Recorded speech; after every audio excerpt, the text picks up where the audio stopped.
Sebastian met Vanessa at medical school. They studied dentistry in the same group. Vanessa was a very bright and cheerful girl and had never been deprived of male attention. Sebastian began to persistently and beautifully court her. Their relationship was rapidly gaining momentum, and in a year, the lovers began to live together, and soon announced to everyone that they want to get married. Vanessa's parents immediately accepted Sebastian and rejoiced at this news, but Sebastian's parents were strongly opposed to their union, as they believed that Vanessa is windy and not capable of family life. However, despite the protests of parents, young people still legalized their relationship and moved into a rented studio apartment. Sebastian studied well and began to write term papers and theses for others to pay for the apartment. Vanessa did not like to study and often missed lectures. In the evenings, when Sebastian worked, she went to discos with her friends. It seemed to him that they had a wonderful relationship, living separately, learning to love each other, making plans for the future. 2 years passed. Sebastian's mom tried her best to stay out of her son's family. Jenna did not see her son fully happy with this girl. She thought that her son fulfills both male and female responsibilities in his family, working hard, learning for both himself and Vanessa. One evening, Sebastian visited his parents, and Jenna said, "Son, why have you lost so much weight? It seems to me that you've taken on a lot of studying and work, and you've also taken on a lot of housework. What does your Vanessa do?" "Mom, stop it. Vanessa is studying too," Sebastian answered calmly. "How can she study? You told me yourself that you write for her coursework, then laundry starts." "Hold up, wait, are you making pilaf? Does she even care about you as a woman?" Jenna asked me sharply. "Mom, I don't understand why you're so critical of Vanessa. She's my wife, we love each other." "Oh, son, it seems to me that you love her, and she doesn't love you very much. We're done. I don't want to talk about it anymore." Mom was silent. Sebastian drove home and thought about the conversation with his mom. She was right about something. The relationship between Sebastian and Vanessa had really deteriorated lately. Vanessa had become a stranger, rude, and often disappeared when he came home from work. When he'd ask where she'd been, she'd say out with her friends. And when he came to lectures in the morning, her friends were one tomb. They said they hadn't been out with Vanessa. A couple times she came home drunk and aggressive. One day when they were both home, Sebastian told her, "Vanessa, we need to have a serious talk with you about us. You've changed a lot. I'm not happy with this relationship." Vanessa looked at Sebastian and calmly said, "Not satisfied, so divorce." Sebastian is about a chain of chalk from her words. "You are so calm about it. You can see for yourself that the relationship between us has changed a lot. Tell me, what is it? What has changed?" "Yes, I can see that the relationship has changed." "What's the matter?" Vanessa asked.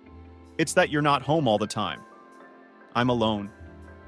"Vanessa, but I'm doing the best I can for you and me. School, work. You know I've always done my best for you." Vanessa looked at her husband and said, "Sebastian, you work. You will do everything on your salary. We can't even buy an apartment. We've been living on a rented one for 2 years. Many girls my age drive a car and vacation in the Maldives." Sebastian was shocked by what he heard. "Vanessa, I don't recognize you. I think you knew who you were marrying. We're still learning. No one will hire me for a good job without a degree in experience. Sebastian, but other people make a living. Vanessa, look, if money comes first, then you know we shouldn't have gotten married in the first place. I wanted to talk to you, to discuss everything, to mend the relationship, but now I see that you don't need it," Sebastian said. "What's wrong with me wanting to drive a car and vacation in the Maldives?" "I don't see anything wrong with that." "Daddy," Vanessa answered cheekily, "there is nothing wrong with it, but it seems to me that everything has its time." "And you want everything at once?" It doesn't happen like that, but somehow it doesn't. A girl from the parallel stream met Anton, so he has his own business. And they went on vacation. And he gave her a car. They're getting married. Vanessa, I'm not Anton, and I don't want to be. I'm Sebastian, your husband. I've chosen a profession that I like. I plan to work in it in the future, Chari. With future after graduation. It's what I'm interested in. Sebastian was angry. He did not expect to hear such statements from his wife. After this conversation, they became even more distant from each other and stopped talking altogether. But a week passed, and Sebastian got tired of playing the silent game and decided to talk to his wife again. Vanessa, I do not know what is going on in your head, but know that I am ready to discuss everything and come to a common denominator. Breaking up is a quick and easy thing to do.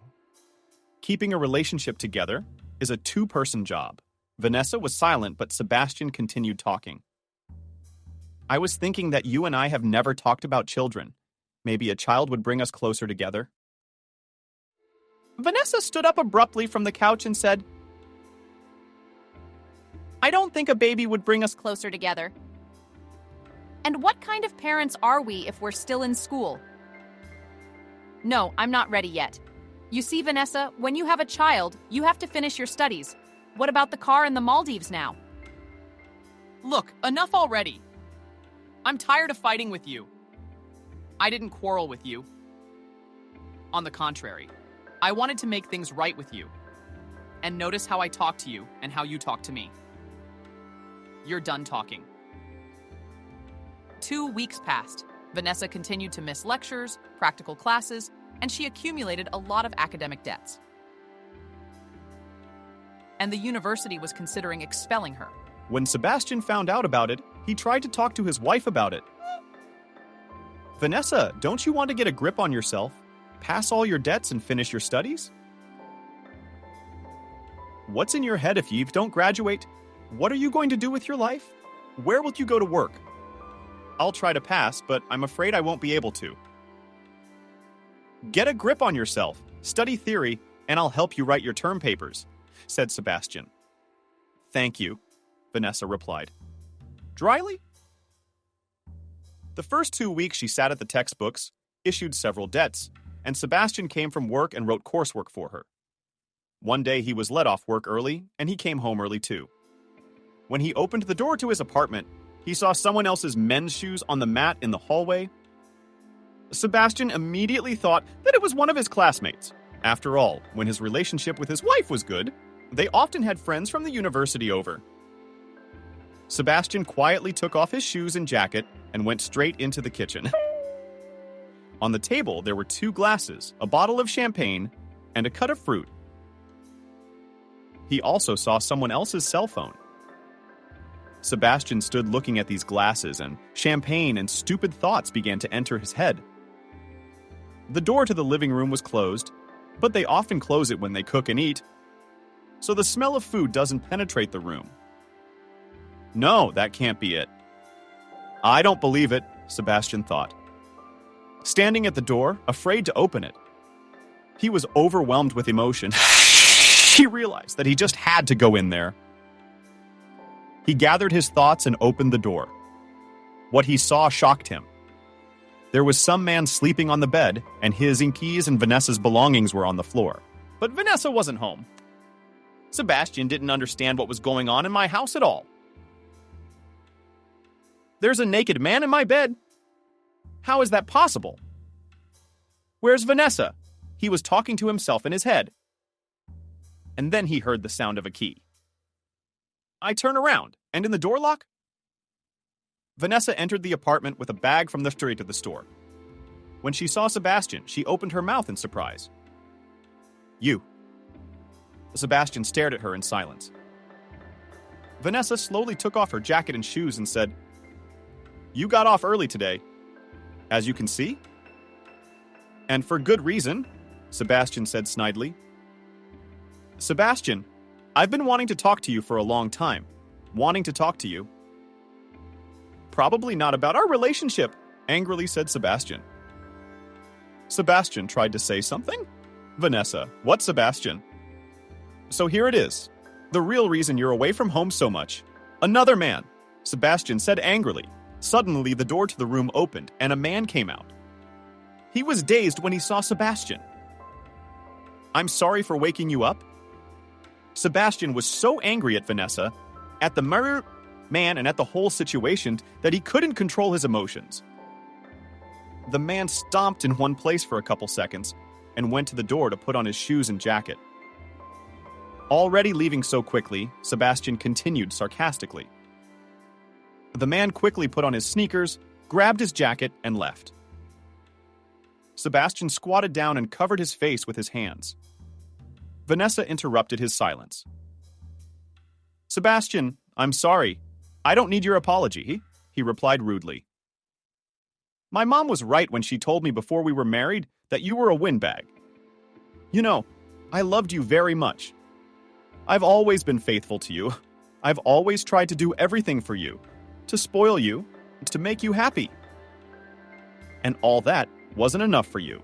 She wanted a car and the Maldives. Sebastian, stop it.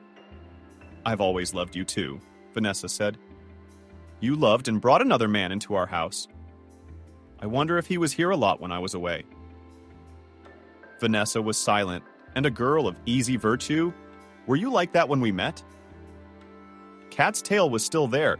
I turned a blind eye. You should have. What do I see in you? Sebastian, stop insulting me. I'm not insulting you. I'm just stating a fact. You don't like to study. Why did you go to school? I wrote all your term papers for you. You did practically nothing at home. Of course I did. You were busy with a man. He was silent for a couple of seconds, and then he said, after people like you stop believing in love at all. Sebastian, I don't know what to say. I'm confused. I'm sorry. You don't have to say anything.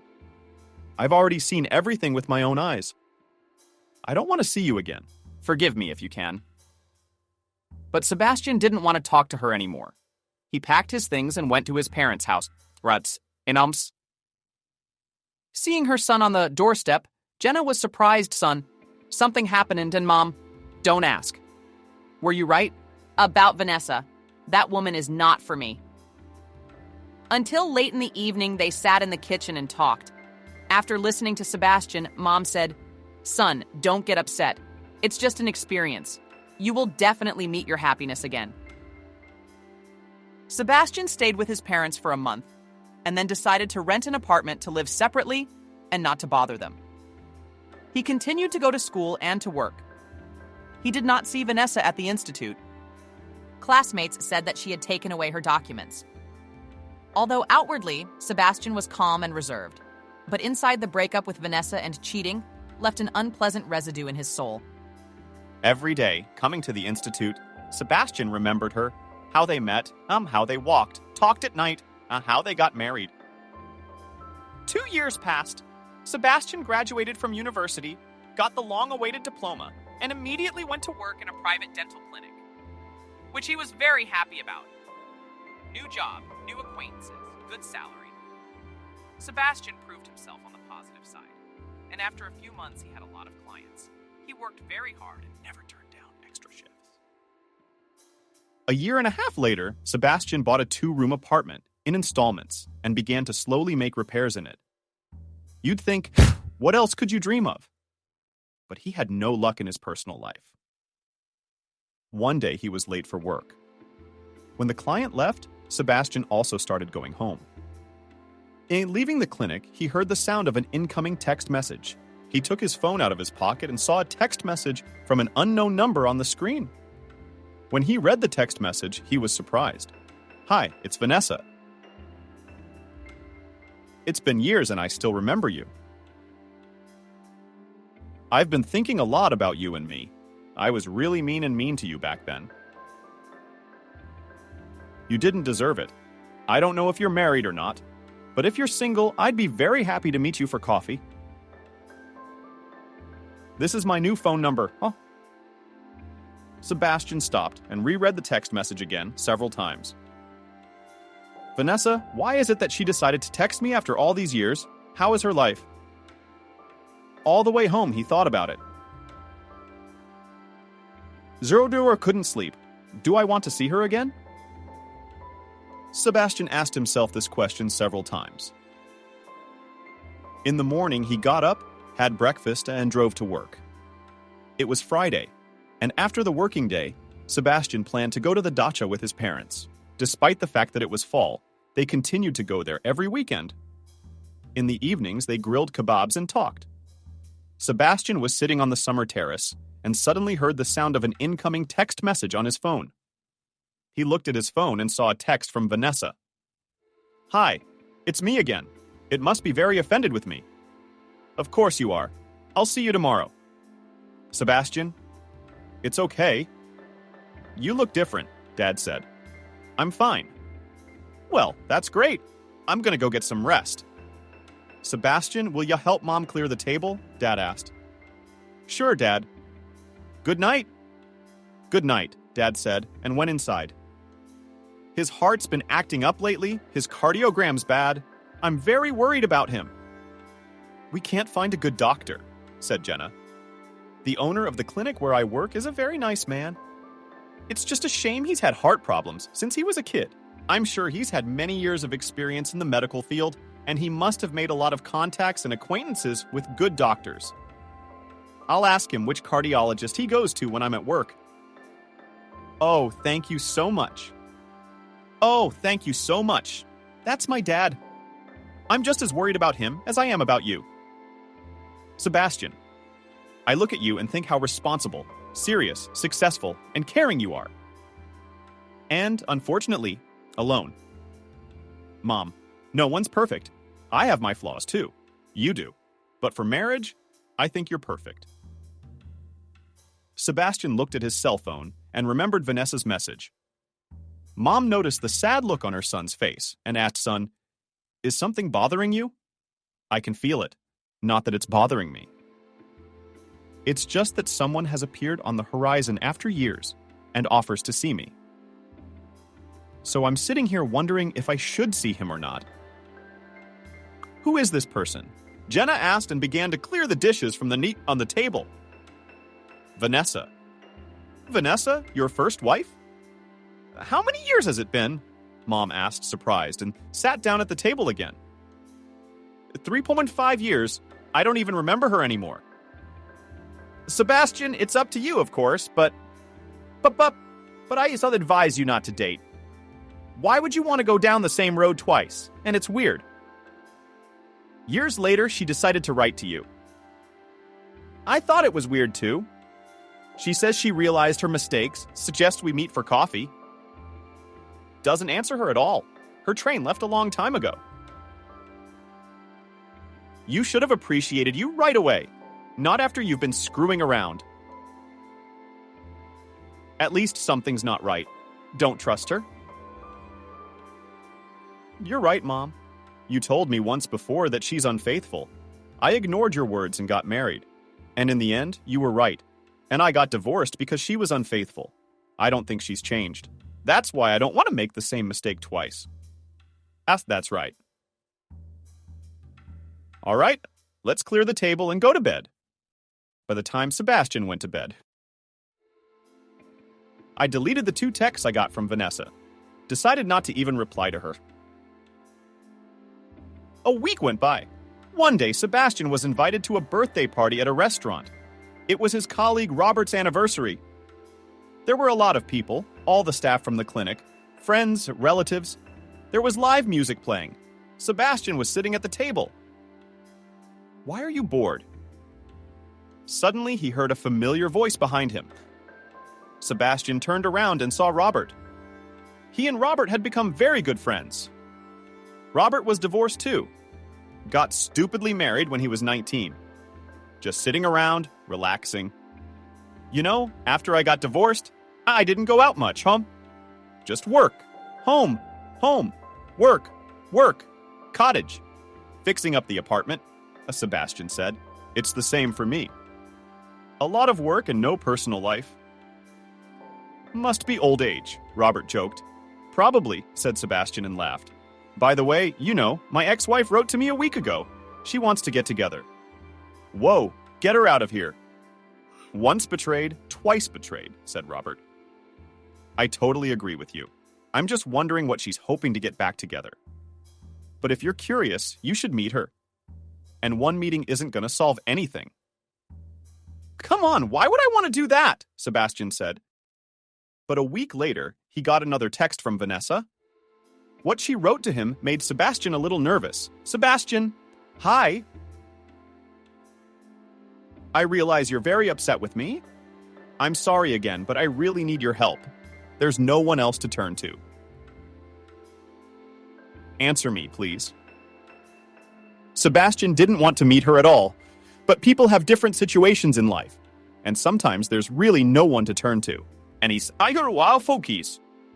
Kevin, he's not the kind of man to leave a man in distress. And one meeting won't change anything in his life. So he decided to answer her. Hello, Vanessa. I haven't held a grudge against you for a long time, and I let you go. I hope you do. And me. Everything between us has been an experience. Honestly, I don't have much desire to meet you and talk to you about anything. But given that you've had an accident and you have no one to turn to, I hope that's true. I'm willing to see you and talk to you.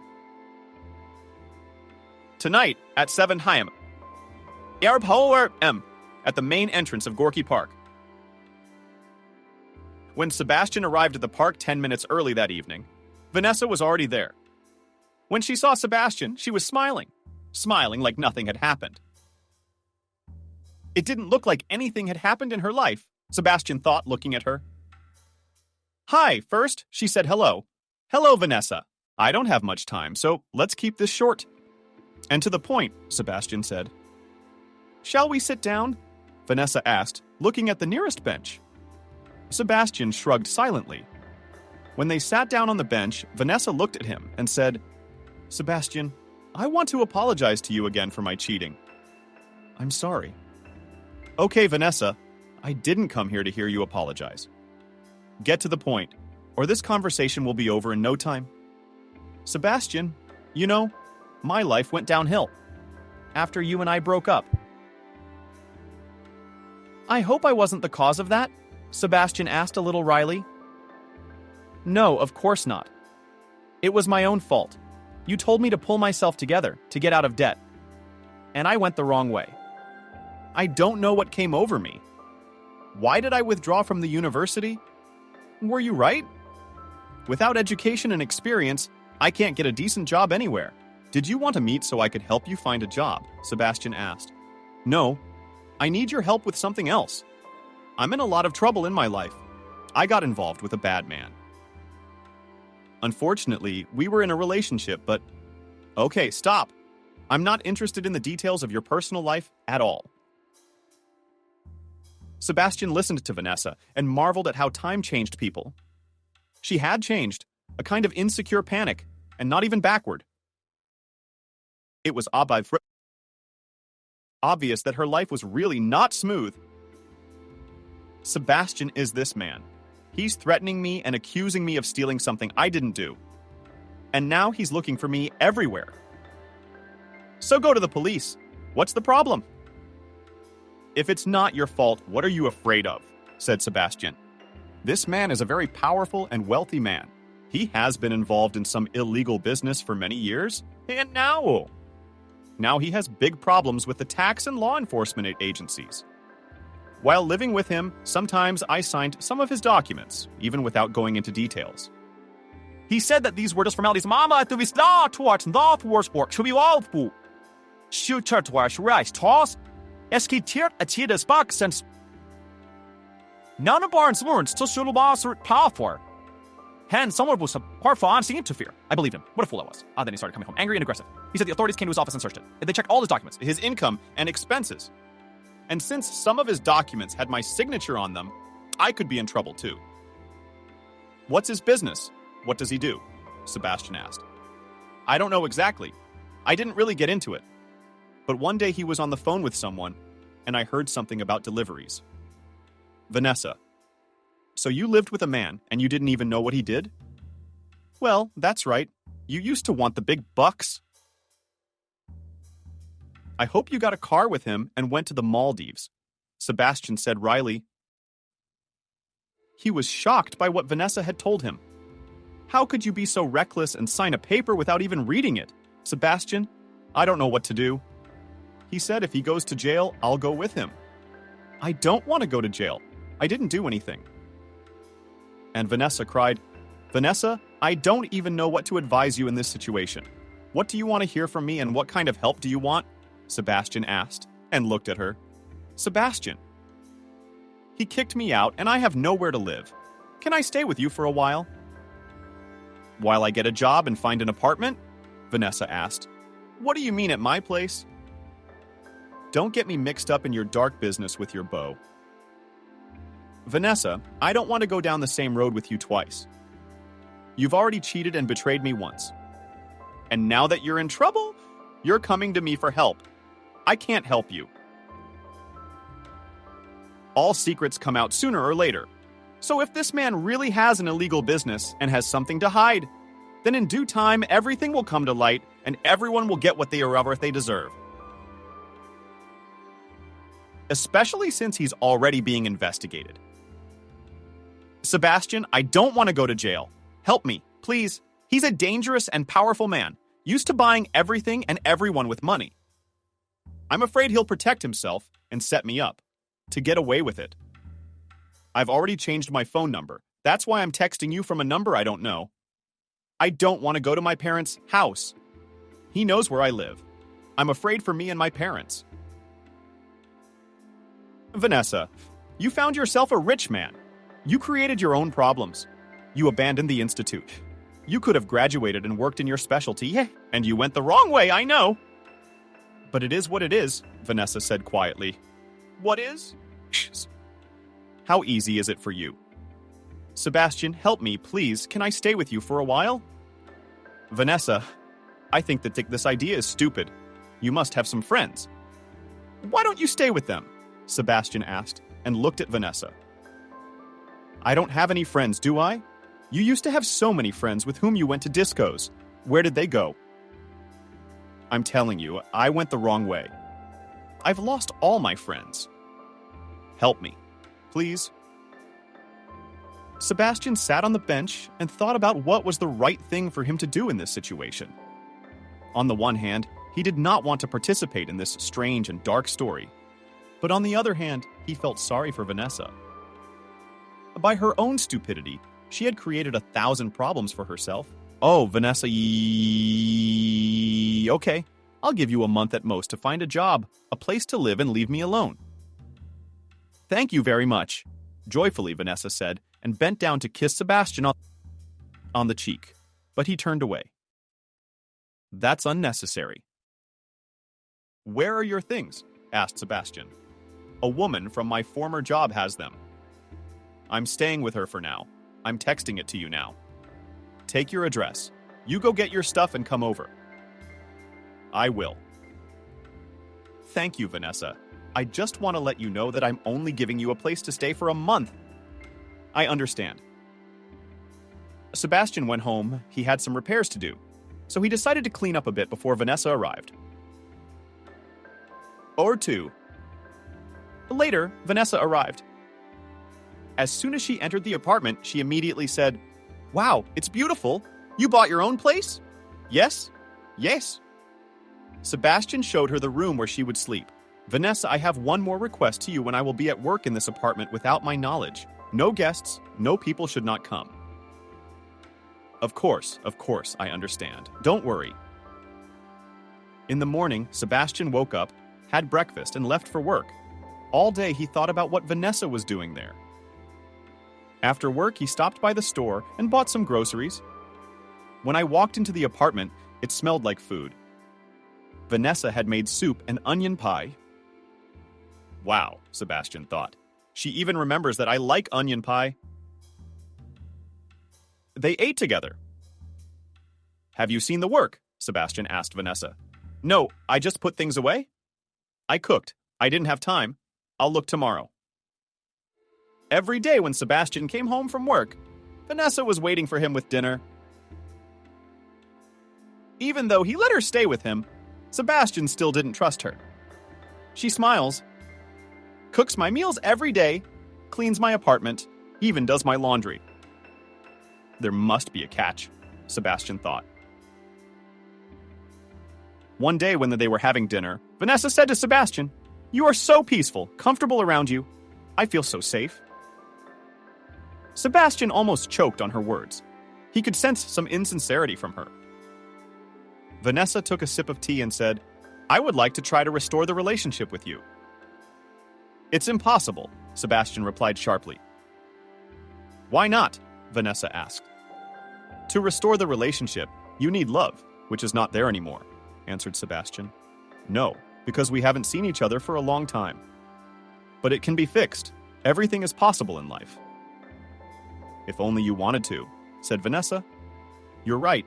If only you wanted to. I won't hide it. I don't want to get back together with you.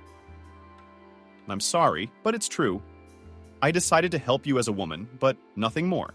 I wonder if I did the right thing by letting you into my apartment." "Sebastian, of course you have reasons not to believe me, but I really thought about you a lot all these years. I thought about how we would have lived if I hadn't stumbled back then."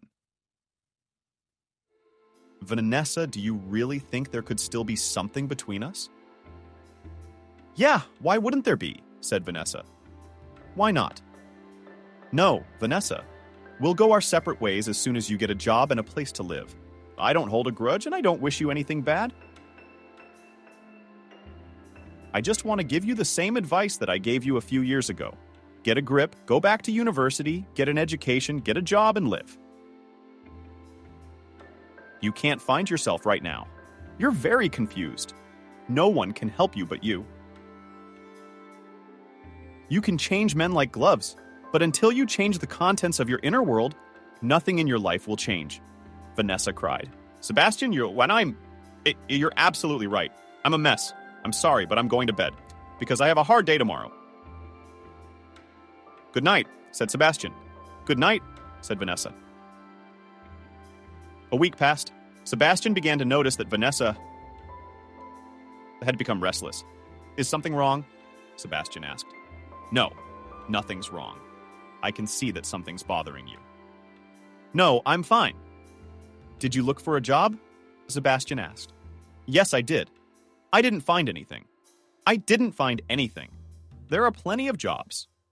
It's just that given that you have no education, you're going to have a hard time finding a good job. So I recommend that you just hang on to something for a while. Without a job, you're not going to be able to rent an apartment." "I understand. I'll keep looking," Vanessa replied briefly. But another week passed, and she still hadn't found a job. Sebastian was beginning to feel angry with himself for having gone along with Vanessa, meeting her and letting her stay at his place. Why did I even agree to all of this? Sebastian thought. He was annoyed that Vanessa was always sitting at home and not trying to change anything in her life. And he had to constantly adjust to her, to his own detriment. On weekends, his parents asked Sebastian to come to the cottage to help, but he did not go because he did not want to leave Vanessa alone in the apartment for 2 days. So Sebastian had to make up excuses for his parents as to why he couldn't. A month went by. Vanessa continued to stay at home. When Sebastian asked her about a job, she said she looked every day, but no one would take it. So she asked for 2 more weeks to live. Sebastian was angry. He regretted 10 times that he had ever met this woman. One morning, as Sebastian got into his car, a strange man knocked on the window. Sebastian rolled down the window, and the man said, "Get out, we need to talk." Sebastian became alert. For a couple of seconds, he remembered all the neighbors, but realized that he did not know the man. He gathered his thoughts, opened the door, and got out of the car. "Do we know each other?" Sebastian asked. "No, but we'll get to know each other," the man said calmly. "My name is Kevin. And you are?" "I know, Sebastian." "How do you know my name?" Sebastian asked in surprise. "Sebastian, I don't have time, so I'll keep this short and direct. A few years ago, I met a girl named Vanessa. When Sebastian heard the name Vanessa, he was startled. Her again, he thought. The man continued. I met her by chance while visiting. I was previously married to another woman, went through a painful divorce. Therefore, I did not want to fall in love and build a serious relationship with anyone. I told Vanessa that right away. I do not know how she managed it, but our friendship gradually grew into love. I fell in love with her like a boy. Sebastian looked at his watch and realized that if he stayed a little longer, he would be late for work. Kevin, I'm sorry, but I have to go to work, said Sebastian. I quickly said the man and continued. So since she is an orphan, I invited her to live with me. I have a big house. Hearing that Vanessa is an orphan, Sebastian interrupted Kevin, like an orphan. That's right, said she grew up in an orphanage and doesn't know her parents? Sebastian decided not to tell Kevin she was lying just yet, because he didn't know what purpose the man had come to him for in the first place. We started living together. I loved her very much. I dusted her off. She didn't work anywhere, didn't need anything. Initially, everything was great between us, but then I began to notice that she was acting strangely. Her habits, behavior, and emotions were not natural for her. I thought maybe she'd been sitting at home, so I suggested she take some courses. But she declined. I started watching her further. When I was at work, sometimes she'd ask my guards to take her somewhere. I wouldn't pay much attention to it because I told her myself and warned the guards that if she needed to go somewhere, they should take her. But the guard began to tell me that she goes not to the store, not to the clinic, not to the salons, but to some abandoned house. She goes into the house, stays there for about 5 minutes, and comes out and goes straight home. And so many times. Sebastian realized that he was already late for work, but he was filled with curiosity. How would this story with Vanessa end? So he took his cell phone and texted the front desk of the clinic to be replaced for a couple of hours. Especially since Cyril was supposed to be coming out of vacation today. And I didn't have any notes from this morning. The man continued his story. I began to ask her what she was doing while I was away. I talked to her very calmly and reservedly. I didn't want to offend her. She never mentioned the house. So I asked her directly. She got angry and said I was controlling her. I was frightened by the changes in her demeanor and behavior. She also started asking me for money a lot. I gave her money, of course, but I didn't see what she was spending it on. After all, she did not like salons. She did not have new clothes. So I decided to find out what was going on. I instructed the guards to follow her and go into that house with her without her noticing. And what they ended up telling me was an emotional shock. I thought I was going to lose my mind. Okay. Where did she go? Sebastian asked. She had started taking some illegal substances and was coming to this house to meet someone to buy the stuff. Sebastian couldn't believe his ears, and the man continued. Every time I tried to talk to her, she got angry and denied everything. One day I found this stuff in my house. And then I gave her a condition. Either she goes to a clinic and undergoes drug treatment if she wants to be with me, or she packs her things and leaves for good. I loved her very much and was ready to find her the best doctors. Vanessa chose treatment, treated in Europe with the best specialists. The whole time I was there with her and supporting her. And you know, Sebastian, Vanessa is back to being the Vanessa I once loved.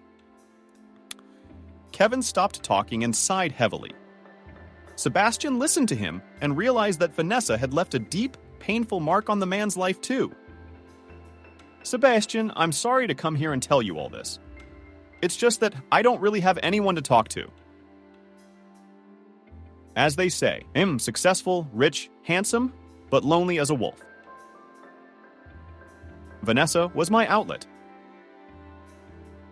After the treatment, our relationship with her got better, and became full of new, bright colors of love and happiness. We were planning to get married. I was over the moon, but we never got married because Vanessa started taking that stuff again. I don't think it's ever going to be cured. I don't know what made her do it again. Everything was perfect between us. At least I thought it was. Kevin sighed heavily again, then said, I stopped giving her money for personal expenses because I knew what she would spend it on. There was always enough food and personal hygiene products at home. She started bringing that crap home. I didn't understand where she was getting the money from because she didn't work. And then I found out that she was stealing things from my house, selling them online to buy these substances. And I told her to leave. Yeah, it was painful to watch. I felt sorry for her, but that was the path she had chosen for herself. She left and never called or wrote to me again. But I continued to think about her every day. And one day I couldn't stand it and called just to ask how she was doing. But she must have changed her phone number. No matter what. I was worried about her because I knew she was an orphan and that she had nowhere to go. I called my contacts. I canvassed the whole town to find her. Sebastian, I know she's staying with you. I'm sorry. I know your background. I know you were even married to Vanessa. Yes, I met her at university and married her almost immediately. But our marriage didn't last long. She started cheating on me. That's why we split up. She did not learn, took the documents from the institute, and I never saw her again. I didn't even know how she lived or with whom. Yeah, she's living with me now. So, you resumed the relationship? Kevin asked. No. She texted me and asked me to meet her. I didn't want to go, but she really asked and said she was in a lot of trouble. When we met, she said that you, Kevin, had an illegal business and that you were threatening her. About some documents and signatures, she talked about searching the office and law enforcement. She asked to stay with me because she was afraid of you. I felt I should just help her as a human being. She was afraid of me. I never once did anything bad to her. On the contrary, I guarded her like the apple of my eye. But the woman's a con artist, too. You have to lie so brazenly, Kevin said. Sebastian continued to tell. After such a soul-trembling story, I felt sorry for her, so I let her stay in my apartment. But I conditioned her to find a job and a place to rent in a month and leave. She was happy and agreed. But it's been almost a month and a half and she's unemployed, homeless, and without money. Turns out she's also a drug addict. Also, Kevin, did she lie to you? She's not an orphan, she has parents. How's that? Sebastian, I don't get it. If she's not an orphan, why? After I broke up with her, she went to you and not to her parents? Kevin asked in surprise. But she told me she was afraid for herself and her parents, the way you threatened her. In fact, she was probably just ashamed to go to them in such a state. It's easier to lie to your ex-husband and move in with him, Sebastian said with a smile on his face. You have to be so good at lying about me. I really have a hotel business in Russia and in Europe. I have never had any problems with tax and law enforcement agencies. Kevin, I'm sorry, but I should have been at work a long time ago. It was nice to meet you. Are you a good man? Sebastian, I'm sorry to keep you. I don't know what you'll decide about Vanessa. Sebastian interrupted him and said I made up my mind a long time ago. I told her that no one can help her, unless she wants to help herself. People come into her life and help her, and she still chooses. It's degenerating and a way of life. I don't need any more problems, and I don't want to pull on someone who doesn't need anything in this life anymore. I totally agree with you, says Kevin.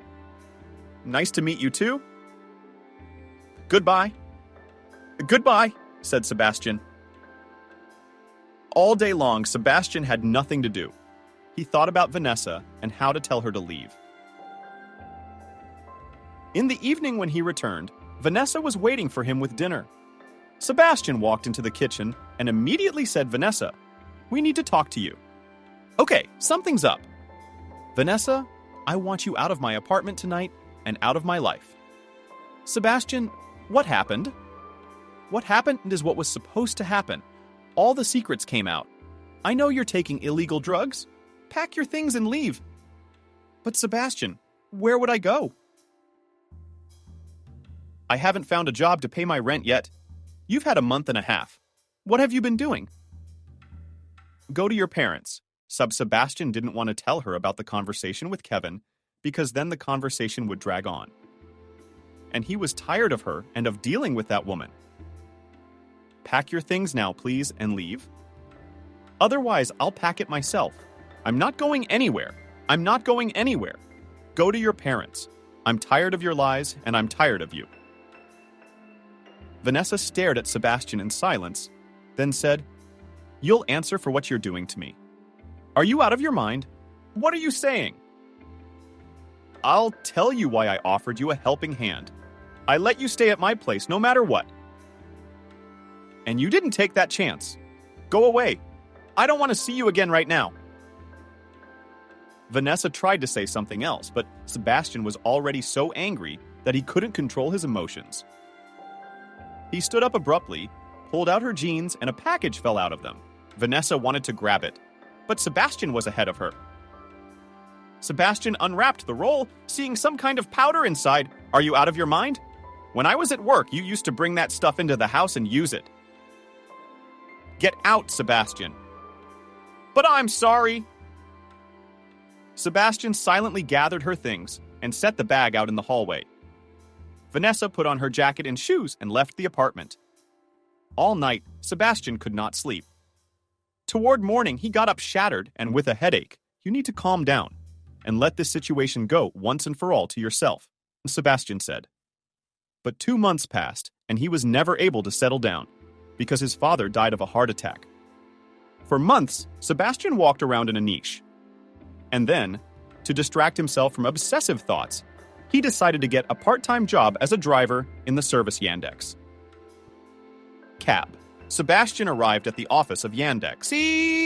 Cab with his documents, went through an interview, downloaded an app on his phone, was trained to use the app, and after his car was inspected, he immediately started working. In his many years of experience as a dentist, he is used to communicating with people on a daily basis. But the specifics of the work of a dentist is such that patients most of the time sit in the chair and silent. While Sebastian, their teeth are being treated. Working in a cab, Sebastian for some time got used to the unpredictability of passengers. Sometimes a nice-looking man would get in, and in a moment he would turn into a selfishly rude and sometimes inadequate person. But there were also pleasant people among passengers who told different interesting, funny, or instructive stories. Working in the clinic as a dentist and moonlighting in a cab, Sebastian was very tired. But he was even happy about it, because he stopped thinking about his ex-wife, Vanessa. But Sebastian's mother, Jenna, after the death of her husband, began to remember her former daughter-in-law. When Sebastian came to visit his mother, he heard from her son, "If you had not been carried away, then this Vanessa, and would not suffer now." "I told you Vanessa wasn't right for you." What did you see in her? Like Evelyn, who you were friends with in high school. Kind, smart, caring. I wish you'd married her. I ran into her mom a month ago.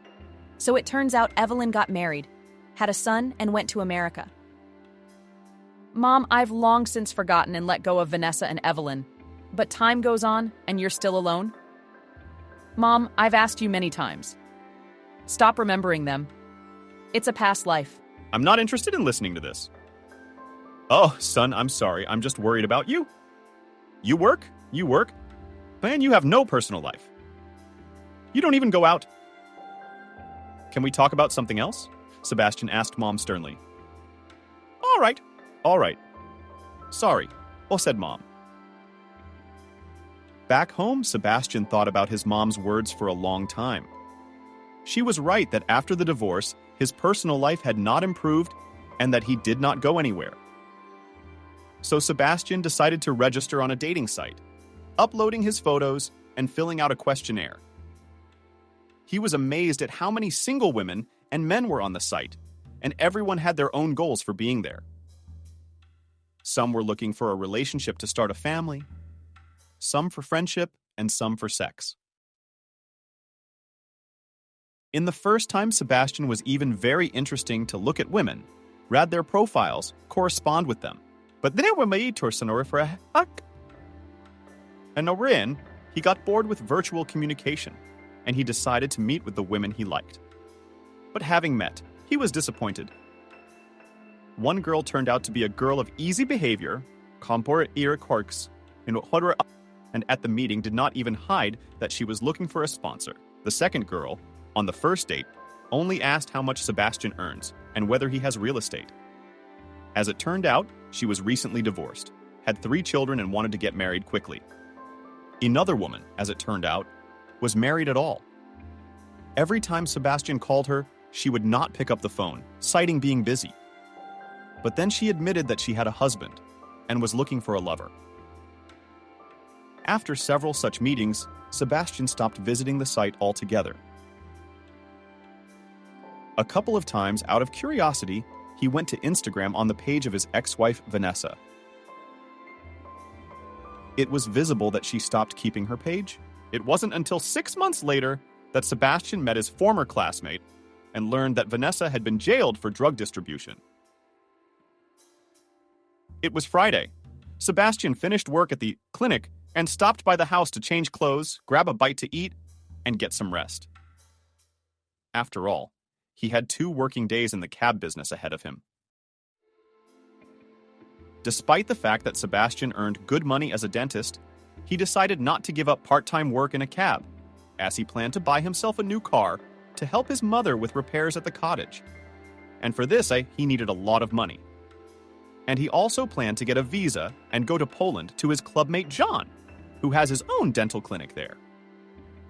John had already invited Sebastian many times to move to Poland and work with him.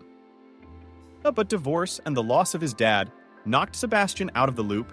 Only now, when he has recovered his emotional state, Sebastian decided to visit his friend. Late Sunday night after his shift, Sebastian stopped by a convenience store late at night after buying groceries. He came out of the store, opened his car, and put a bag in the back seat. On the seat, he saw a crumpled piece of paper.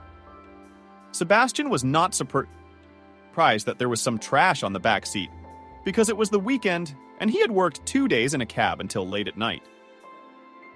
Late hours often involved driving drunken passengers, after which it was often necessary to clean up the car.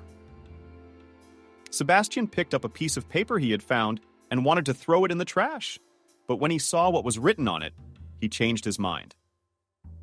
Unfolding the soft paper, Sebastian saw the text, "Save me from the tyrant. I beg you." He was startled to find a note with those words on the back seat of his car, and immediately began to remember the passengers of today. Maybe it was the passenger's child who had been spoiled and left it, though the handwriting was adult. And I didn't seem to be carrying any children today. What if a person is in danger and needs help? Sebastian thought. Most weekends, Sebastian worked from 2 p.m. until late at night. It was the most profitable time, and there were always a lot of passengers.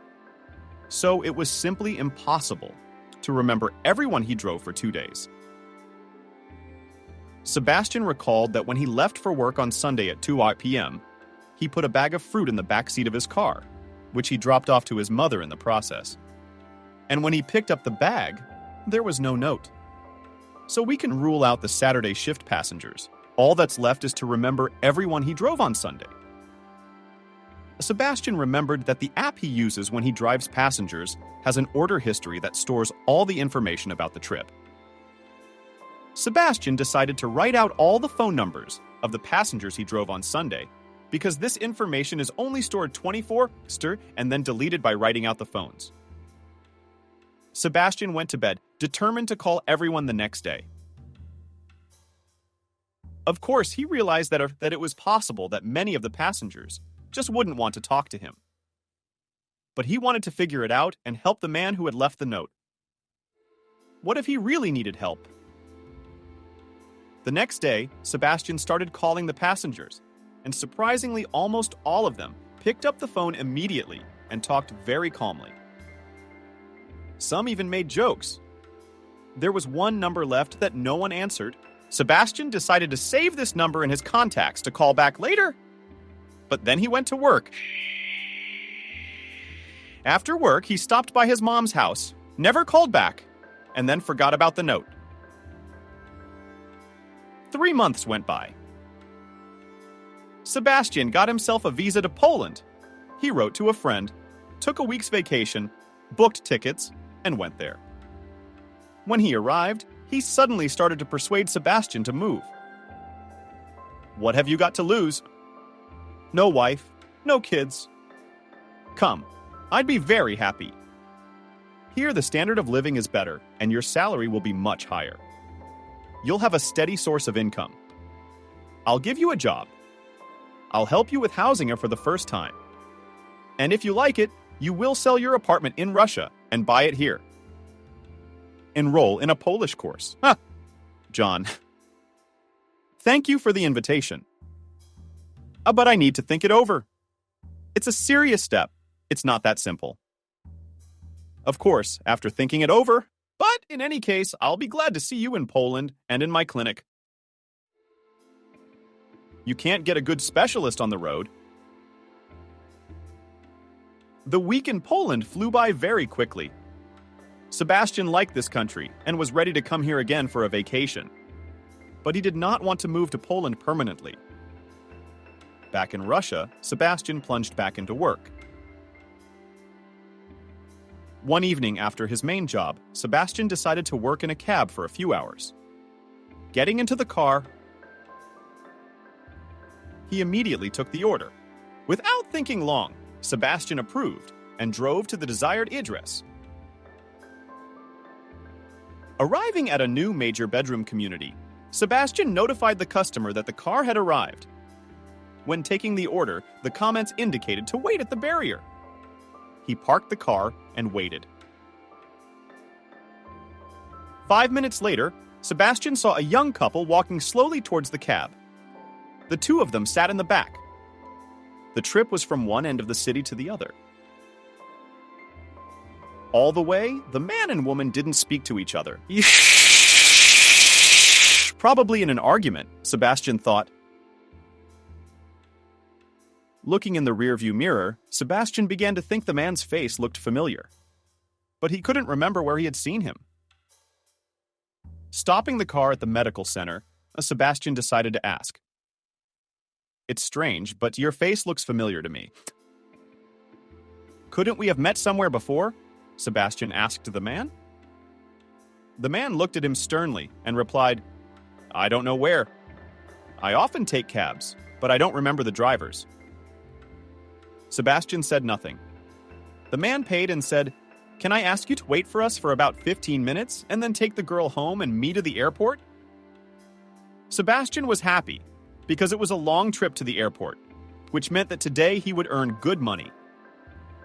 Yes, of course I'll wait, Sebastian replied.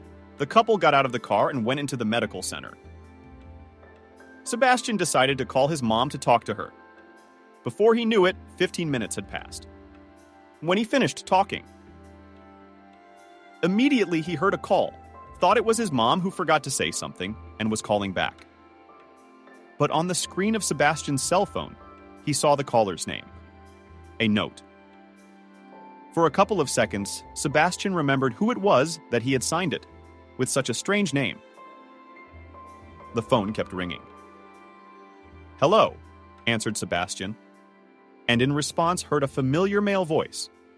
It was the same man Sebastian had been waiting for outside the medical center. Can you wait for us for another 10 minutes? Did you have to be late? Yes, of course, Sebastian answered. While he was talking to the man, he realized why the face seemed familiar. 6 months ago, Sebastian had given this couple a ride in a cab. They'd been silent the whole way there, too. That same day, after his shift, Sebastian found a note in the back seat of his car saying that someone needed help. The number from which the man was now calling was the only number Sebastian had been unable to reach at the time, so he kept it. And signed a note to call back later, but forgot to delete it from his phone, never getting through. And now fate has brought him back in contact with this couple. Wow, what a small world. Sebastian sat in the car and thought about this couple. It was very strange that today and 6 months ago, when he had driven them for the first time, the man and the woman did not speak to each other at all. The man never gave the woman his hand when he got out of the car, and they walked down the street like strangers, not people who love each other. Maybe they were just co-workers? But why were they always silent? He began to remember the text of the note. Save me from the tyrant. I beg you, does this woman really need help? Is the man a tyrant? Yes, other people's relationships are dark. Should I interfere with them? Sebastian sat in the car and didn't know what to do. About 10 minutes later, he saw the couple again, approaching his car. They got in the back, as usual. Thank you for waiting, said the man to Sebastian. Take us to the same address you picked us up from. Sebastian started the car and drove off. All the way there was silence. Sebastian watched the woman in the rearview mirror. He'd never heard her voice before. Not today. Not 6 months ago. She was short, petite, with a long mustache and long hair. She stared out the window from her side the whole way. And when Sebastian pulled up to the barrier, she just silently got out and walked toward the house. Strangely, she didn't even say anything to the man. And the man didn't say anything. What kind of relationship are they having? Sebastian thought to himself. Not knowing this woman, he felt sorry for her. She looked sad, no matter how she hid it. The silence was interrupted by a man. Now to the airport, he said dryly. He sat down and texted someone. Then he called someone and said rudely, what's the big deal? I wrote to you. Sebastian didn't understand anything. To whom did he reply like that? Was it this woman? Maybe I'm minding my own business, Sebastian thought. When they arrived at the airport, the man paid and got out of the car. Sebastian did not give rest to this woman. Not thinking long, he decides to find her by any means and talk to her. Especially since the man with whom she was riding in the cab had gone somewhere. He knew in which neighborhood the woman lived, but he did not know in which house and in which apartment. And then he remembered that he had taken the couple to a medical center downtown. And if they'd gone there, they must have their records. There was only one way to find out. It was already late, and Sebastian decided to go there in the morning when he entered the medical center in the morning. The receptionist immediately said, "Hello, what can I do for you?" Sebastian gathered his thoughts and said, "A little seasoning." "Young lady, hello, I really need your help. I work as a driver in a cab. Last night I brought a man and a woman to your medical center. I took the woman home and the man to the airport, but he was in such a hurry to catch a flight, he left his file in my car. Unfortunately, I can't get in touch with him as I haven't saved their contact. Maybe you can help me. Can you give me the address or phone number of the girl who was with this man? Because the man flew away. I'd like to help him and give him the file. Young man. I understand that you want to help the man and give him the file, but our client's personal information is confidential. That's the policy. Young woman. Rules are made to be broken, Sebastian said jokingly. The girl smiled. Young man. I understand your desire to help, but I can't help you myself. Sebastian looked at the girl's name tag, read her name, Miranda. You have to do good to people. A man forgets a folder. But what if it contains important documents? Can you imagine how upset he would be? And if you help me and give me his wife's contacts, I can go and return the folder to the man. Good things always come back. Oh man, you know how to persuade? If they find out at work that I divulge patients' personal details, I'll be fired, said Miranda, and looked at Sebastian. No one will find out. Everything will stay between us. The girl opened the computer and asked, "We have many patients. How do I know who you are looking for?" Sebastian described a man and a woman, and what they were both wearing. I don't remember a couple like that from the description. And at what time yesterday did you bring them in? The girl asked. Sebastian began to remember. Until 17, he worked at his main job. Then he got in the car and took the order. He drove to the couple for about 15 minutes, then took them to the medical center at about 1800. Miranda started looking at the computer again, and after a couple minutes said, "I think I found it. I remember them. They come here a lot. 1810. This couple used to come to the sexologists. They also have a rare last name. Oscar. Miranda, thank you so much. David and Wendy. There's one phone number and a residential address in the database," Miranda said, and wrote it down on a sheet of paper. "But please, if anything, I didn't say anything. Don't worry about it. You have no idea how much you've helped me. Thank you again. And have a good day," said Sebastian. He was very happy that he had managed to get the phone number and address. He compared the phone number Miranda had written with the Marasawa. The Basar. Sebastian had saved in his phone under the name Note. The numbers matched. So it was the man's number? Sebastian decided to go without delay and drove straight to the address. In 20 minutes, he was already at the place, parked the car at the barrier. Sebastian walked towards the houses. The neighborhood was new, clean, beautiful. Sebastian had driven by it often and never thought he would come here for any reason. He found the right house.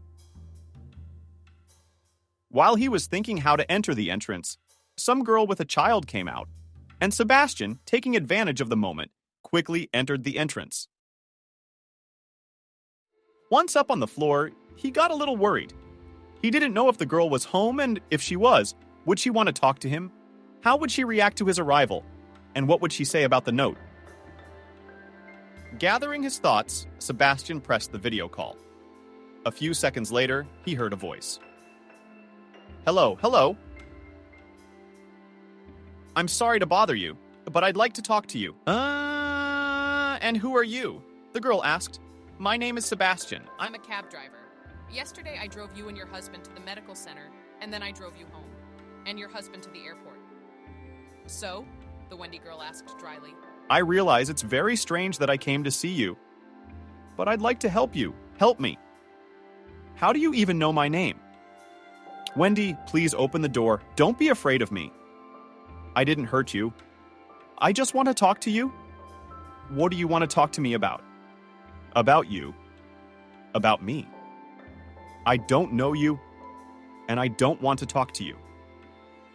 Go away now, or I'll call the police." Wait, Wendy. "I want to talk to you about the note you left in the cab 6 months ago," Sebastian said, hoping she would open the door now. But the girl said, "Go away immediately and never come here again." "Wendy, please, just answer me one question. You're doing fine. Is there someone threatening you?" "Go away," the girl said. Sebastian realized she wasn't in the mood to talk. "Wendy, I'm leaving now, but I'll leave my card under the door. If you ever need help, you know you can always count on me. Anything I can do to help." "Good day to you," Sebastian said. He put the card by the door and left. He decided to let the situation go, even though he was a little upset that she didn't want to talk to him. He walked slowly to his car and thought about this girl. Wendy is a beautiful name. 2 months had passed. It was summer. Sebastian was with his mom at the cottage. On weekends, he stopped working in a cab because he helped his mom to improve the house, which his father had built with his own hands. After all, when he was gone, no one had taken care of the cottage for a long time. Jenna really wanted to move here, to live here forever. But the house was not yet ready for permanent residence. One evening, Sebastian was tidying up the garage, as suddenly heard the voice of his mother. "Son, your cell phone is ringing." "Who's calling?" "I don't know. The number's not signed. It's probably a call about the car. I put an ad on a Vito. I'll be right back. I'll help you two with your hands, and I'll call you back," shouted Sebastian to his mom. He went inside, washed his hands, dialed the number that popped up on the screen. "Good evening. You called my phone number a few minutes ago." "What was it about?" Sebastian expected to hear a man's voice, but a woman answered. "Good evening. This is Wendy. You probably don't remember me. I apologize for bothering you." Of course, Sebastian realized who this Wendy was. "Wendy, of course I remember you. You don't bother me at all, and I'm at the cottage," Sebastian said. He was worried about her call. Maybe she had something wrong, Sebastian tried to think. "Sebastian, when you came to visit me a few months ago, you left your card." What a soft and warm voice she has, Sebastian thought. "Yes, I remember I left my card." Wendy, are you all right?" She was silent for a couple of seconds and then said to Sebastian, "If you have time and desire tomorrow, we could meet and talk." "Yes, there will be time after 5 p.m. Let me pick you up and—" But Wendy interrupted him. "No, you don't have to pick me up. Let's meet at the main entrance of Hermitage Park, 1800. Would that be convenient for you?" "Yes, of course." "See you tomorrow then," Wendy said calmly. "See you tomorrow." Sebastian put down his cell phone, and his mother immediately jumped on him with questions. "Who called you? And who was that girl?" "Is Mom an acquaintance? You spoke to her very reverently, not like an acquaintance." "Do you have a girlfriend?" No, Sebastian answered that briefly. "Well, I'm your mom. I'm worried about you." "And if you have a girlfriend, I'll be glad." "Mom, you asked? You answered it. Don't make up things you don't know. Stay out of it. Sit the fuck down. And ready." Sebastian sat down at the table. Mom turned on the TV, and Sebastian couldn't get Wendy's words out of his head. He was glad she called. He wondered what the purpose of her call was. Sebastian stayed up half the night thinking about their upcoming conversation. Sebastian's working day at the clinic started at 9:00, so he set his alarm clock for 5 first, so that he could go home before work and change his clothes after the dacha. It was a busy day at the clinic. Sebastian arrived at the park 10 minutes early. Wendy wasn't there yet. He sat down on a bench and flipped through the newsfeed. "Hello, Sebastian." "I apologize for being a little late." Sebastian heard Wendy's voice behind him. He got up from the bench and turned around. "Hello, Wendy. It's not a big deal. Let's go for a walk or go somewhere to sit. I'd love to go for a walk. I love nature, and I love nature. Now, in summer, I spend my weekends mostly at the dacha. I help my mom to improve the house. Yesterday, I probably distracted you when you called. When you called, I was just tidying up the garage. Nothing important. Do you have a summer house?" "No," replied Wendy quietly. "Wendy, 2 months ago, I came to see you just to talk to you. Please don't think anything bad. I don't think anything wrong. You'll forgive me for maybe being a little rude." "I didn't expect to see a strange man at the door," Wendy said timidly. "What are you apologizing for?" "I realize you're married, and it was rude of me to come to your house and ask you to open the door to talk. Of course, I was upset that the conversation didn't happen. But yesterday, I was happy when you called me." "Really?" Wendy asked me in surprise.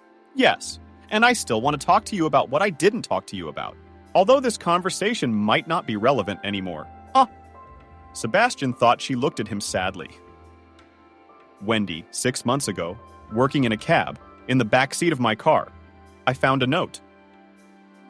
Sebastian said calmly and looked at Wendy. She was silent, and Sebastian continued. In fact, it was the note that I wanted to talk to you about. Sebastian looked at Wendy again, expecting to hear something from her. But she just walked on in silence, looking at the flowers that grew along the road. Sebastian didn't want to push her and hurt her in any way, but it was still necessary to find out. I'll ask her directly then. Wendy finally turned her head toward Sebastian. He saw that she could hardly keep From crying, he suddenly wanted to hug her and feel sorry for her. But he was afraid he might frighten her with this action, so he continued talking. 6 months ago, I found a note in my car and read the text that was written there. I immediately thought it was some kids messing around. They'd written it and left it there. I called everyone I was driving that day. They all said they didn't leave anything in the car. But there was one number I couldn't get through to. So I decided to keep it, and I named it Note. As time passed, I forgot all about that story. But imagine my surprise when, 6 months later, you and your husband get into my car again. And then he calls me from his phone and asks you to wait while you were at the medical center.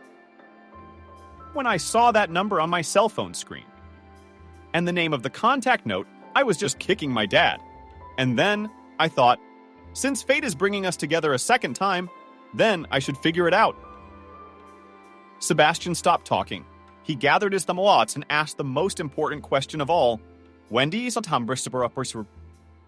Mo beg you, please don't be silent. Tell me if it was you who wrote and left the note. The girl sat down on the bench and cried, covering her face with her hands. Sebastian was a little frightened. He didn't expect her to cry.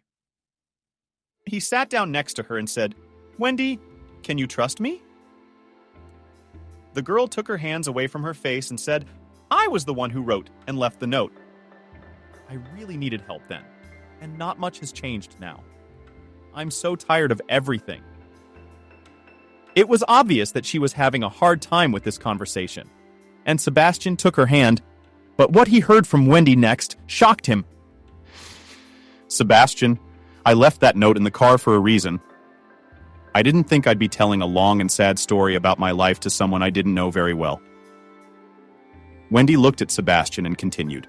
I met David a long time ago, through some friends from university. At first, we just said hello. Then we started corresponding on social networks. Soon our communication turned into friendship. All this time, he was complaining about his ex-girlfriend, telling me that she, the bitch, will change. I had to pay attention to it even then, because then these phrases sounded in my address. We began to go out with him until night, spend time together. Nothing between us was, we could just lie next to each other and talk about everything. Once he said that he was going to Italy to his relatives for a month.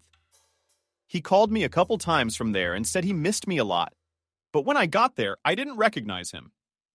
He came back angry, aggressive. All my questions about what happened. He wouldn't say anything. He started insulting me, picking on me. That was the second call I should have paid attention to. Then I put an end to our relationship. But a few months later, he reappeared in my life and began to ask for forgiveness. He began to woo me beautifully, gave me expensive gifts, said that he could not forget me, and wants to marry me. I don't know, but I believed him that he had changed. But I had no idea then that this was just the beginning of my hard life with a tyrant husband. Wendy stopped talking and cried again. Sebastian took her hand, put it in his palm and said, Wendy, I realize this is a very painful conversation for you, but it is better for you to talk. And Wendy went on with her story. We got married. For the first few months after we got married, things were pretty good. We exercised together. We ate right. We traveled to friends' houses. But after a few months began constant nagging from his side, quarrels on an empty place. Then they grew into daily scandals. Did you live alone? Or with your parents? Sebastian asked. As soon as we got married, we started to live separately in his apartment. Wendy answered and continued. On top of that, he became jealous of any man who looked in my direction. I had no right to be the first to talk to anyone, let alone another man, even in a store. David could suddenly come home from work and check if I was hiding someone in the apartment while he was away. He didn't like all my friends. My pregnancy didn't stop him either. When I gave birth to my daughter, he kept telling me that my daughter didn't look like him and that I should take a DNA test. He continued to scandalize and yell and raid the house. The daughter was treated for months for her scare. Wendy, do your parents know what's going on in your family? Sebastian asked. My mom died when I was 14, and my dad brought another woman into the house almost immediately. But my relationship with her didn't work out, and soon my dad and this woman started drinking and bringing people like them into the house. I spent most of my time alone in my room. When I finished school, I was happy to leave home and go to university. I got a room in a dormitory. My father and the woman began to lead a degraded lifestyle. And after 2 years, I got a call from Dad's neighbor and told me that there was a fire and that the house and Dad and this woman all burned down. Sebastian listened and wondered what a difficult life this sweet, fragile girl Wendy had. And Wendy continued. I wanted to go to work to get my mind off things, but he wouldn't let me. He said a woman belongs in the kitchen, and if I seemed to pay to listen to him, he'd take my daughter away from me and throw me out on the street. I knew I didn't want to live like that, and I couldn't live like that anymore, but I didn't know how to get out of this vicious circle. One day he raised his hand at me in front of the child. I locked myself in my room, called a friend, in tears. The whole time he was standing under the door, listening to our conversation. And when I finished talking, he broke down the door and beat me up, forbidding me to say anything to anyone. We had no family friends. The neighbors always looked at us with a sidelong glance and avoided us. One day, one of the neighbors called the police when we had another fight. Opening the door, David told them, "Guys, everything is fine. You can see I'm sober. So is my wife. We just had a little fight. It happens."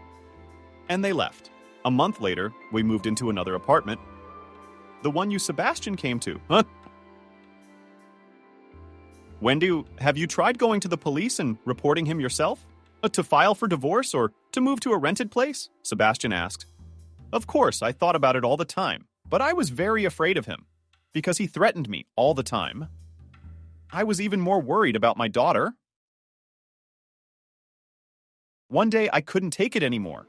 I packed my things and left with my daughter. We went to one of my classmates, with whom I called when David hit me. But moving out didn't protect me from my despot husband. He somehow figured out where we lived and started coming there every day. True, there he did not scandalize, but persuaded and asked for forgiveness. What a fool I was to believe him again and go back to him. I hoped that he would come to his senses and that the situation would change somehow, but it just kept happening over and over again. The jealousy, the beatings wouldn't stop. It was scary. First time I screamed, cried, and then I began to stupidly tolerate and keep silent. And it just pissed him off even more. Wendy, what's his profession? What kind of work does he do? Sebastian asked. He has his own furniture business in Europe, so he occasionally goes on business trips for a couple of days. But even when he's away, he's always supervising me. Constantly calling, making me turn on videos, and showing me what I'm doing when he's not home. Once he flew away for 3 days and locked me in the apartment and took the keys so that we didn't go anywhere. The girl was very upset then, poor thing, and cried. There, don't you have any relatives you could call and ask for help? Sebastian asked. My mother was born and grew up in Sochi. That's where she met my father, who came to Sochi to go to university. He himself is from Turkey, and his father is Turkish. Stamper. And my mom is Russian. One day they flew to Turkey to meet my dad's relatives. But relations with the Turkish relatives did not work out, as they were categorically against the marriage of their son to a Russian. And, as far as I know, my mom's parents were also against their marriage. And then my parents got married secretly and moved to Moscow, where I was born and live to this day. So I know nothing about my ancestors, said Wendy. And David's parents? Are they alive? His dad died when David was 4 years old. His mom's alive. Wendy, have you tried talking to his mom? Does she visit you much at all? Does she know what's going on with her son's family? I didn't see her as someone I could have a heart-to-heart talk with. She came very rarely, but David often talked to her on the phone. Whenever they talked independently on the phone or at our house, all she did was ask how he was doing. If he was well, how long had he been eating? There were no questions about me or my granddaughter. David's mom was also obsessed with hyper-cleanliness. And when she came to visit us, she would constantly go and check the cleanliness of the floors, the amount of dust. Once I calmly tried to talk to David about his mom and asked her why she tried to rub my nose in it and humiliate me every time she came over. David came in furious at what I said at his mom, her. After that, phrases started flying in my direction. Why are you like this? Unreal. What did you do today? What, you couldn't even mop the floors? Did you make pancakes again? I had them last week. Wendy sighed heavily and said I had no one to talk to share with, to ask for help. So then I decided to write a note, knowing that we would take a cab to the medical center with him. I decided to discreetly leave the note on the seat. I knew it was a stupid idea, that no one would pay attention to what it said. But what was my surprise when you came to my house and offered your help and even left your card? Sebastian, thank you so much for your support and for your help. You are an amazing person. Wendy, I have offered to help you, but have not helped you in any way yet. So it's too early to thank me, Sebastian told her gently. This girl definitely gave him a thrill. Sebastian, I'm sorry to drag you into this story. I should have divorced him a long time ago, instead of putting up with him for so many years. I feel sorry for him. Sometimes she'd come up to David and say, Daddy, please don't hurt Mommy. And he'd push her away. Wendy, your mistake was not standing up for yourself at the beginning of your relationship with him. Sebastian offered Wendy and her daughter a place to stay, and she accepted. She promised him that as soon as it was over, she would get a job and find a place to rent. But Sebastian said it was no problem at all, and that they could stay with him as long as they wanted. A month passed. Wendy filed for divorce. She thought that everything was over, that she could finally breathe and start a new life. But David showed up again. He trailed Wendy outside her daughter's school and made a scene in the street. When Wendy tried to leave, he hit her, and she fell. The daughter became frightened and started calling for help, and David ran away. Sebastian then offered to move his daughter to a school near his home and to remove the beatings that David had inflicted on Wendy. After that, David disappeared for a while. But after a few weeks, he began to write complaints to the guardianship and custody authorities, demanding that Wendy be deprived of her parental rights. It took a year of litigation. Wendy had to change her phone number because David sent her daily threatening texts. Somehow he found out about his daughter's new school. When he got there, he tried to take her away by force. But thanks to the teacher, who called the police in time, this was prevented. David was prosecuted. As it turned out, he was engaged in some other illegal financial transactions at his work. Wendy had been living with Sebastian all this time and was afraid to go out alone. Wendy let go the moment she walked out of the registry office with the realization that she was now free. She had therapy with a psychologist and realized that she had allowed herself to be treated that way because of her own insecurities. And the complex David was already in jail. and Wendy got a job at a large company and her specialty interior designer. She was over the moon that finally she could go out alone and not be afraid to walk with her daughter on the playground and live, breathe, and work in peace. Sebastian spent all his free time with Wendy and her daughter. They took many walks, talked a lot. One day, Sebastian came to the cottage with Wendy, introduced them to his mother. He thought his mother would say, "Why do you need a woman with a baby?" But Mom, when Wendy left the room, said, "Son, there aren't many girls like Wendy. Kind, caring, take care of her. Take care of her. You should marry her," Sir Sebastian laughed. "Mom, you're just like always. I'm not a little boy. I'll figure it out on my own." 6 months later, Sebastian and Wendy got married. Their wedding was without a lot of invited guests. Sebastian was very happy that fate had brought him into contact with this woman. Now he was sure that an invisible thread had connected her and those who are destined to meet, despite the time and place and circumstances. The thread may stretch or tangle, but it never breaks. A year later, their son was born. One day, they were sitting in the kitchen, and Wendy said, "You know, everything that happens to us in life happens for a reason. Each person who comes into our life leaves a trace in our heart and soul. And each one is a necessary life step that fosters growth and development. It is only now that I can say thank you for the experience I had with David. I now know how it shouldn't be. And yes, I am very happy thanks to you. Despite our thorny life paths, we are still together. I love you."